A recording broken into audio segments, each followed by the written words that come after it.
Now, I'm glad that the fans right now are giving credit to Berlanga for improving and going out there and fighting Canelo at a high level. Now, all they have to do to impress me is actually figure out what Berlanga changed from now and since the last couple of years. He's been having certain fights that have looked subpar. And what's the difference? I know a lot of it has to do with him working with a better trainer. As I've said recently, a lot of people in this generation don't believe that a trainer is a big deal in some aspects of boxing.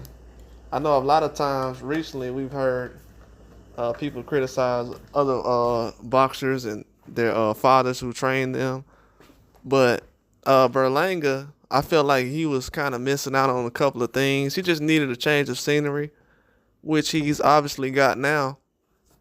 But he doesn't really get the credit enough for actually adapting and learning to be more patient. Because over the years, even when he was 24, 23, he's been treated like he was 30 years old, like he was a veteran in the pro boxing. And now that he's kind of come back down to earth after all the knockouts, got some experience under his belt, I actually think he would have been better with a lot more rounds under him. Even going, I would say a couple of 12 rounds or 10 rounds with McCrory earlier this year would have done him a lot of justice. But one thing I haven't noticed is a lot of people haven't come out and just said, man, Munguia did this against Canelo. He could definitely do this against Benavidez. Or Berlanga went 12 rounds with Canelo. He could easily do that against Benavidez. That lets you know. And I also heard recently, I'll say that for another video, but that lets you know that Berlanga and Benavidez, a lot of people this is the optics. I don't know. Just going off of what I've seen around, a lot of people don't feel like they're on the same level as far as skill and talent. Even though Berlanga's known as a knockout artist, he's not really placed in that same kind of category as Benavidez, because it seems like the expectations for Benavidez is way higher than what Berlanga's is. Because Berlanga, his expectations right now is, okay, just go out there with Canelo and last 12 rounds. What Benavidez is, he needs to go to 75 light heavyweight and knock out a guy that Benavidez has knocked out. Or he's not that good. That's what people kind of expect. Those are very high expectations. So to not really notice that or to breeze past that like it's not a big deal, that's a big deal. Because I've already told people that people are treating Benavidez like he's a Hall of Famer right now. People say he doesn't have a belt. He has an intern belt, but they say he doesn't have a belt. You're treating him like he has a belt right now.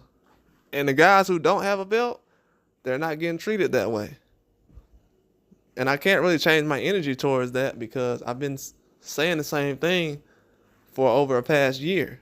Not that I'm making this conversation about Canelo. It's not more so Canelo, because I don't want to punish Canelo for the things that everyone else is saying or trying to make to defend a whole situation. But Canelo is in a situation now where he's just going along with the plan or whatever's going on, whether it's the zone. He didn't know the zone was going to be a company when he first started boxing. He didn't know PBC was going to be a company when he first started boxing. He didn't know what type of fighters they were going to have in their roster. So a lot of that stuff definitely plays into the whole situation. But as we speak right now, people are giving a lot of credit to guys who are going 12 rounds with Canelo and getting dropped. People are giving a lot of credit to those guys right now. And I know Canelo is that great. But I'm telling you, certain boxers out here have been getting dropped and going against a certain level of boxer and have not been getting credit. Stephen Fulton got dropped last night. No credit. Even after people thought he lost. He's been out for a year. He moved up in weight class from 22 to 26. You have to give these guys credit. You can't just go out here and say, well, I think Canelo's unbeatable and If Berlanga can go 12 rounds with that after getting dropped, that shows heart. Everybody in boxing does that. It was many boxers last night. Most of the fights last night had a guy in the ring that got dropped and went the distance. In the Lopez fight, in the Fulton fight, the Caleb Plant fight, he ended up getting a stoppage. It happens every night. Every time in boxing it happens. That's your job. You're going to get dropped in the fight. But when I seen the kind of backlash Benavidez was getting for going the distance against a very tough opponent who's possibly a future Hall of Famer, it gives me a lot of, pushback on a lot of things I'm seeing as far as what are the expectations for Benavidez compared to a guy like Berlanga. They're around the same age. I think he's a couple of months older than Berlanga. What is the expectations for a guy like that and a guy like Benavidez, and how do we get here? That's the only thing I'm wondering when it comes to the sport of boxing or anything else.